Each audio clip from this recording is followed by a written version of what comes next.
So hello welcome everyone wireless classes के एक new और इम्पोर्टेंट क्लास में आपका वेलकम है। और स्क्रूटनी से रिलेटेड यहाँ पे न्यू अपडेट आ गया है जो कि आपका लेटेस्ट अपडेट है, वो मैं आपके साथ शेयर करने वाला हूँ। लाइक जो स्क्रूटनी आपने अप्लाई किया हुआ है उसका रिजल्ट कब तक आने वाला है। सबसे पहले तो आप सभी का ये भी डाउट था, बहुत सारी क्वेरीज थे, कमेंट थे, तो रिजल्ट से रिलेटेड भी यहाँ पे अनाउंस कर दिया गया है कब आने वाला है। एंड उसके साथ साथ आपकी जो स्क्रूटनी है, मतलब कापियों की जो स्क्रूटनी होनी है, वो इस बार कैमरे की निगरानी में की जाएगी। ठीक है, उसका क्या रीज़न है, क्या नहीं है, वो आपको इन डिटेल में समझाने वाला हूँ। लास्ट डेट क्या है, लास्ट डेट 19 मई है आप सभी को अप्लाई करने का। एंड उसके साथ साथ 19 मई तक आप सभी को सेंड कर देना है जो भी मुख्यालय कार्यालय है, जिसका आपको ऑलरेडी डिटेल मैंने प्रीवियस वीडियोस में बताया हुआ था।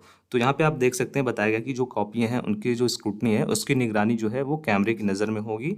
एंड इसका रीज़न क्या है वो भी मैं बताऊँगा।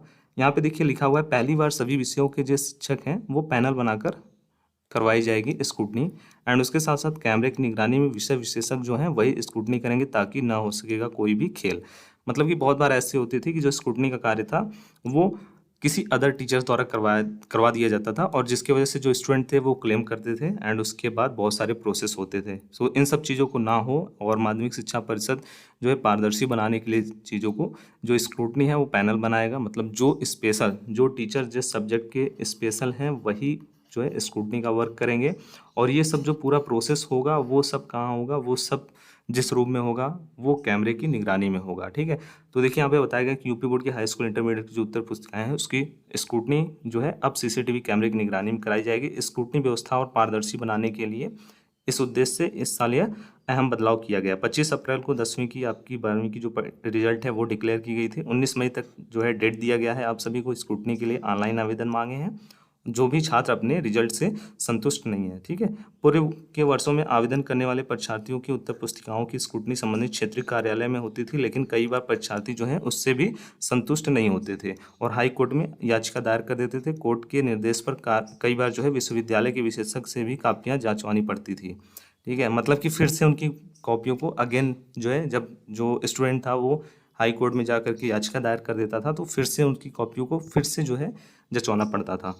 और ये सब प्रोसेस बार बार न किया जाए इसके लिए इस बार प्रयागराज, मेरठ, वाराणसी, गोरखपुर, बरेली, उसके बाद जो भी क्षेत्रीय कार्यालय हैं वहाँ पर विषय विशेषज्ञ जो हैं वो पैनल बनाया जाएगा और सीसीटीवी कैमरे की निगरानी में आपकी जो भी उत्तर पुस्तिकाएं हैं उनकी जांच करेंगे। यदि परीक्षार्थी के जो नंबर है वो अंक देने में या जोड़ने में किसी प्रकार की चूक हुई है तो उसको वहाँ पे जो है रीचेक किया जाएगा एंड उससे वो जो है दूर किया जाएगा एंड संशोधित परिणाम दिया जाएगा। और इसके साथ साथ ये भी बताया गया है, यूपी बोर्ड के जो सचिव हैं भगवती सिंह, उनका कहना है किसी प्रकार की चूक से बचने के लिए इस बार इस विशेषज्ञ का जो पैनल है वो गठित करते हुए सीसीटीवी कैमरे की निगरानी में स्क्रूटनी कराई जाएगी। और देखिए यहाँ पे बताया गया है कि जो स्क्रूटनी का रिजल्ट है वो 10 जून तक घोषित कर दिया जाता है। तो रिजल्ट से रिलेटेड जितने भी स्टूडेंट्स को डाउट था उनके लिए यहाँ पे जो अपडेट है वो ये है कि आप सभी का जो रिज़ल्ट है वो अराउंड 10 जून तक आ जाएगा स्क्रूटनी का। मतलब आपका जो फाइनल रिज़ल्ट है वो प्रिपेयर होकर के आपको जो है अलाउ कर दिया जाएगा, रिज़ल्ट को डिक्लेयर कर दिया जाएगा स्क्रूटनी का। तो आई होप आपके डाउट्स एंड क्वेरीज क्लियर हो गए होंगे रिगार्डिंग टू स्क्रूटनी। एंड उसके साथ साथ आप बहुत से स्टूडेंट्स की जो है यहाँ पे डाउट थे कि सर हमारी जो स्क्रूटनी होगी कॉपियों की उससे रिलेटेड हमको कैसे पता चलेगा कि सच में वहाँ पे हमारी स्क्रूटनी हुई है या फिर नहीं हुई है। तो ओवरऑल जो है यूपी बोर्ड की तरफ से ये भी आपको दे दिया गया डिटेल कि हाँ हम जो प्रोसेस है वो सभी प्रकार की प्रोसेस कैसे कर रहे हैं, पारदर्शी वे में कर रहे हैं, सब कुछ यहाँ पे ट्रांसपेरेंसी बना के कर रहे हैं, सब कुछ सभी को डिटेल पता चलता रहेगा। ठीक है, तो ये था पूरा का पूरा अपडेट। आई होप आपके सभी डाउट क्लियर हो गए।